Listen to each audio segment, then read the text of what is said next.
20,000 Leagues Under the Sea is an American film that was released in 1916. This, of course, follows the famous story by Jules Verne. It also incorporates elements of The Mysterious Island, which we'll get to in a minute. This is actually the first film that was filmed underwater. It had um, equipment by the cinematographer John Ernest Williamson. I will have his information in the description box for you. And his technique is very interesting. While watching the film, you got to see different fish. I enjoyed that. I'm so used to because 20,000 Leagues Under the Sea is my favorite story. I mean, I could recite it right now. And the thing is that I'm so used to the Disney movie. I've seen a few of the television movies and everything, but the Disney movie, I think we all know, the one with James Mason. And so when I was watching this and seeing the undersea elements to it and everything, I can see where Walt Disney was inspired by this movie. In fact, as I was researching on it, it turns out that this was filmed in the Bahamas, and Walt Disney used the exact location.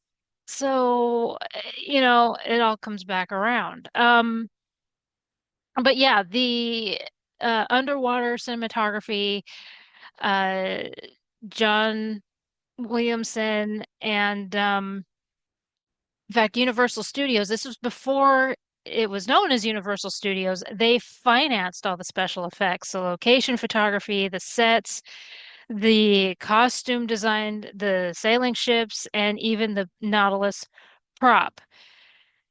And the interesting thing about this film, it took 2 years to make,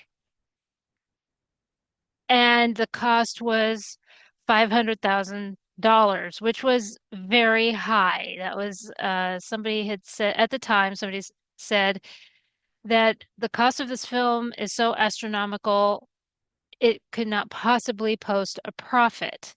Now, $500,000 back then is about 11 million in today's money. But they did just fine. Box office was 8 million. So they did fine with this movie, and I can see why. As I was watching it, again, so used to the James Mason Disney version, and even with the elements of the Mysterious Island, you would think that morphing these two stories together, it would kind of mess it up a little bit. Why are you bringing this other story, even if it has Captain Nemo in it? Why are you doing that? That's gonna mess it up and everything. Make a different movie. It really didn't.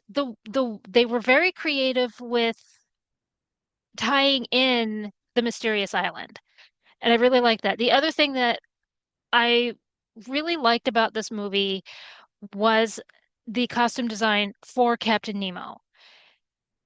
Because other Captain Nemos that I have seen, not just James Mason, but there have been other Captain Nemos where they want to make him so clean cut for some reason. Not talking about League of Extraordinary Gentlemen, of course, but they do. They want to make him so clean cut and like this very gentleman-like individual. And in this one, you see him and this suntanned sea captain.